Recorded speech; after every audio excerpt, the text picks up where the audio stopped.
Good evening. 1 week ago today, devastation struck this small Montana community of Anaconda. 1 week ago today, Michael Paul Brown took the lives of 4 Montanans before fleeing the scene. Our brave men and women in uniform didn't waste a second. Law enforcement jumped into action, began the search on every tip. They spent hours climbing over these mountains looking for this criminal. They used every resource available to them to search for him. Thank you does not cover what we owe to these brave men and women. Sacrifice, time away from families, placing their lives on the line to bring peace of mind back to this community and this criminal to justice. Before I hand it over to Attorney General Kudson to share more about the actual arrest, I'd like to once again acknowledge the loss of the 4 victims. Daniel Edwin Bailey, Nancy Loretta Kelly, David Allen Leach, and Tony Wayne Palm. And extend our prayers to their families. Thank you for remembering them and doing what you can to support those families. At this time, I'd like to invite Attorney General Kudson to provide an update on the apprehension and the arrest. Thank you, Mr. Governor. Good afternoon. It's a good day. We got our man. Michael Paul Brown is in custody. He was arrested today, 1 week later at approximately 2 p.m. this afternoon. That's roughly. He was apprehended just west of Anaconda, near the ranch bar, just south of Highway 1. There's a number of agencies we have to thank here. First of all, what I've been hearing just over and over is this really is an unprecedented level of cooperation. State agencies, local agencies, and federal agencies, this was seamless, folks. This is not the type of thing that you see very often. With all the federal partners, our state agencies, and our local law enforcement agencies working hand in hand to make sure that the right thing gets done here, it's nothing short of staggering. I want to thank Anaconda-Deer Lodge Police Department, Montana DCI obviously was involved, the FBI, the U.S. Marshal Service. I really want to give them a special thank you. The Marshal Service was a huge asset to us here today, all week, but today especially. They were directly involved with this apprehension. We had over 39 local, county, state, federal teams, well over 250 law enforcement personnel in the area. Specifically involved in the takedown today of Michael Paul Brown, the U.S. Marshals Service Fugitive Task Force, Montana DCI. I want to give a special shout out to the U.S. Marshals Specialized Team members, their SOG team and the RAM team, the Rapid Advance Manhunt team with the U.S. Marshal Service. Game changer for us, big help. Also involved, the Montana Highway Patrol. I'm very proud of the Montana Patrol troopers who were involved in this. They've been here all week. Big help to us. The U.S. Forest Service has been a tremendous help to us, and we're involved today. Great Falls PD were involved in the takedown today, and the Laurel Police Department. So thank you to all of our members. Look, this was a hard push. Yesterday we had about 130 personnel up on that hill pushing that area. We think that was directly correlated to flushing him out today, getting him down into an area that we know we had searched before. It's not someplace he'd been hiding. He was flushed out. So also thanks to the public. We had some tips come in, verified where we were, and we were able to move really quickly and get our suspect apprehended. So it's a great day for Montana. It's a great day for Anaconda. I hope you folks sleep well. We're probably going to go celebrate a little bit here, but this is a great day. So thank you. Thank you, Attorney General. And now a few words from Anaconda-Deer Lodge County Attorney Morgan Smith. Morgan? Thanks, Governor. I want to talk right to the people of Anaconda. And I'm going to try my best. When Chief Souther and I first spoke about the terrible crime that occurred at the Owl Bar on Friday morning, there were two things that we discussed. The first of those was, how do we keep Anaconda safe? And how do we collectively tell Anaconda that we're going to do that?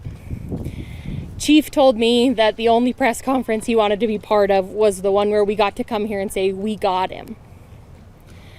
Chief and I have, of course, spent the last 7 days having many conversations, but Chief's only concern remained, how do we tell Anaconda we got him?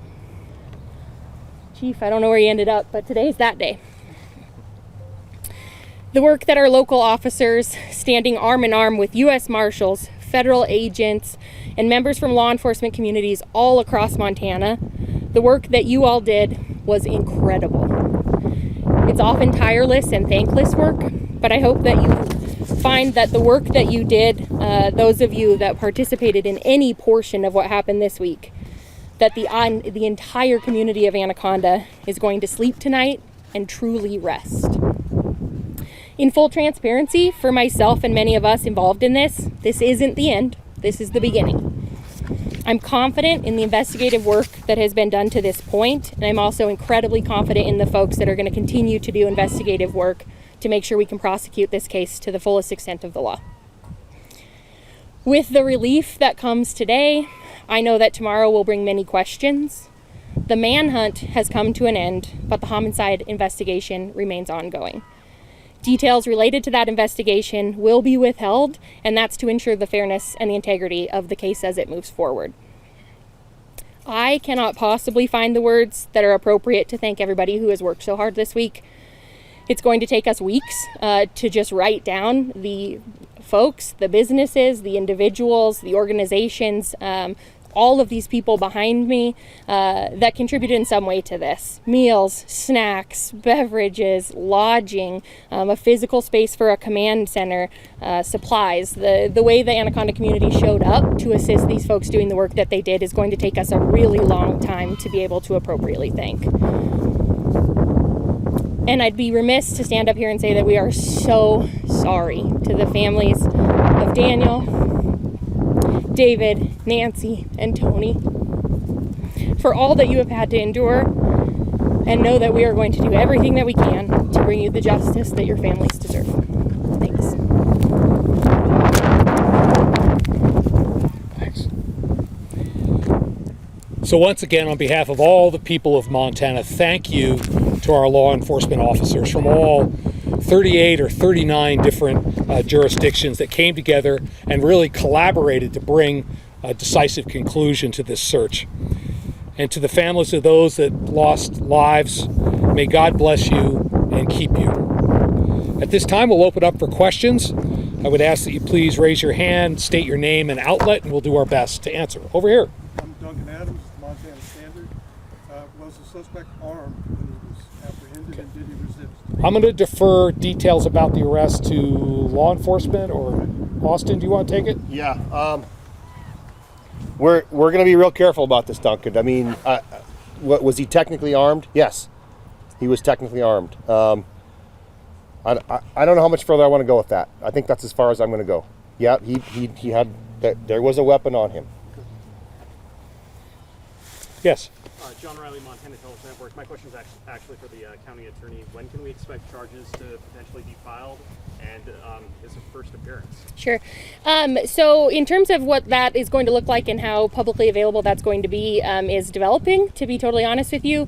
I am very invested in making sure that every part of this is as fair as it can be, and that extends to the fairness to the defendant of what the pretrial coverage looks like, and that's something we're cognizant of. And so at this time, I'm not in a position to comment, but I can tell you that we're going to be working to collect hours, days, literally 7 days worth of information, and so that's going to take a long time, but we will, whatever can be shared, I promise to do, but also know that we're going to keep a lid on what we can for the integrity of the case. Okay. Yes. Megan Thompson, AG News. Was the suspect taken to a jail or something after he was arrested, or did he go to the hospital? Go ahead. Sure. He went upon apprehension. He was provided medical assistance, so he was taken to a hospital, has been medically cleared, and remains in custody at this time. Yeah, John. John Amy, MTN News. How did you guys find him? Can you explain how you got the tip or where it came from to find this guy today? Go ahead, Lee. Yeah. The question is, what did we do? What were the techniques to find him? Obviously, the Attorney General has talked about some of the specialized teams that were put in place. They have tremendous assets in the way of technology, canines, cameras, devices that track movement up in that area. So all of those things were in play in addition to basically human searches, walking through that difficult terrain to find it. So as all of those things were organized, we were able to eventually close in on Mr. Brown and locate him today. Was there a tip from somebody, or did you just... We've received several tips from the community, which put us in a certain position, investigative-wise and search-wise, that I think was advantageous in this investigation. Yeah. DJ Bauer, Nonstop Local, another question for law enforcement. Obviously, he was, out there for 7 days. When you found him, was he like emaciated, or was there any kind of evidence that he had like some sort of sustenance? I thought he looked surprisingly in good shape. One of the things we did immediately was get him medically cleared, get him medical attention for as long as he's been out there. The weather certainly hasn't been, conducive to survivability, really, with no resources. But, with the ability to basically move around, potentially enter structures, have some shelter, I thought he was in pretty good shape physically. Yeah. Yeah, Zeke Lloyd, Montana Free Press. So AP reported that once he was becoming a danger to himself and others, family members reached out by phone, by email, requesting checkups on his welfare to the Anaconda-Deer Lodge local police. Any comment on whether that happens? No. Yes. James Rosine, editor of the Anaconda-Leader. Was there any risk to the family or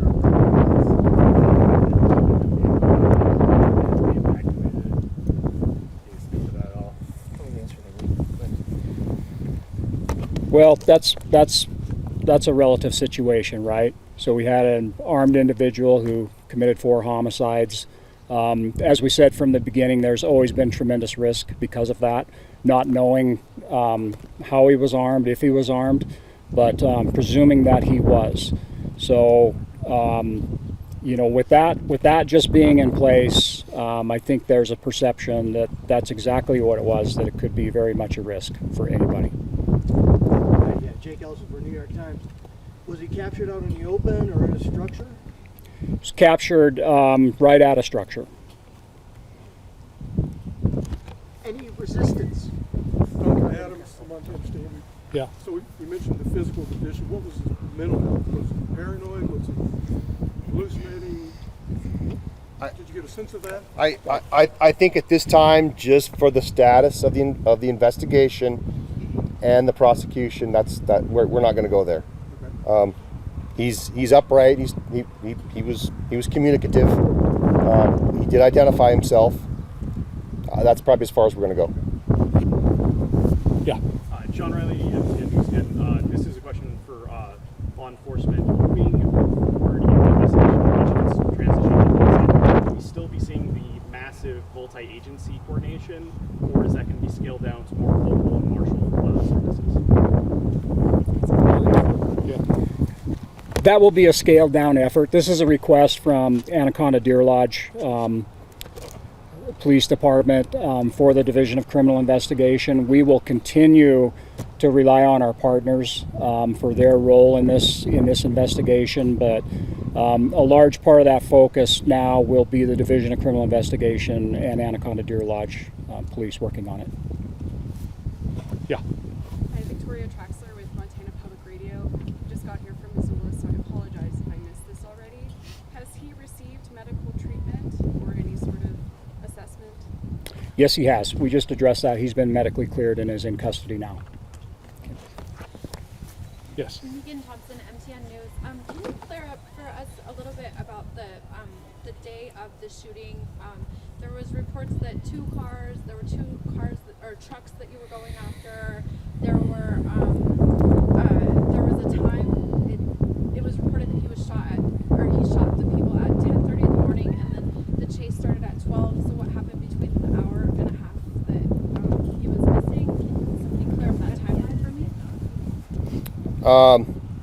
Again, we're going to keep this pretty generally. There was a little time there. The suspect cleared the scene. We believe he went to his home briefly, went down the street and hid in another structure. And that's that gap in time that we're talking about there. That photo that we released of him in his underwear, that was coming out of that structure. When he did finally exit, he ditched his clothes, some of his personal effects. He stole a vehicle. To that question, I mean, these things never go down like you see on TV, right?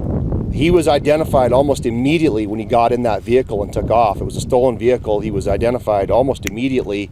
The trick became an almost identical vehicle pulled into the highway in front of him. And so law enforcement wasn't sure which white F-150 he was in. One continued going west and one went up Stumptown. We found him. We identified it fairly quickly, but that's how that went. Okay, we'll take two more. Why did the search take a week if you knew it was in such a secluded area? Let me just say, law enforcement did a tremendous job. They've just apprehended this person who killed 4 people. It took a week because of the country he was in. I don't want to take anything away from the Herculean effort that was put forward by law enforcement to bring this man to justice. And I am pleased to report he is in jail. Yes. So, I lost my train of thought. I'm sorry. We'll take one last question. Yeah. John Riley, MTN News. With this coming to a close, is there any plans for memorials or services or for the victims? Yeah, Morgan. So I think, to be totally frank with you, I don't think anybody's been in a position to make plans. I think the community as a whole has been on edge. I can tell you that upon confirmation of apprehension today, my office was able to contact all the victims' families and provide them official notice that he was in custody. My understanding from that is that this is day one of all of those folks being able to move forward. I know there have been a lot of kind of online traction in terms of efforts to provide support to victim families. I've not seen anything that I'm at least in a position to say that I'm sure is concrete.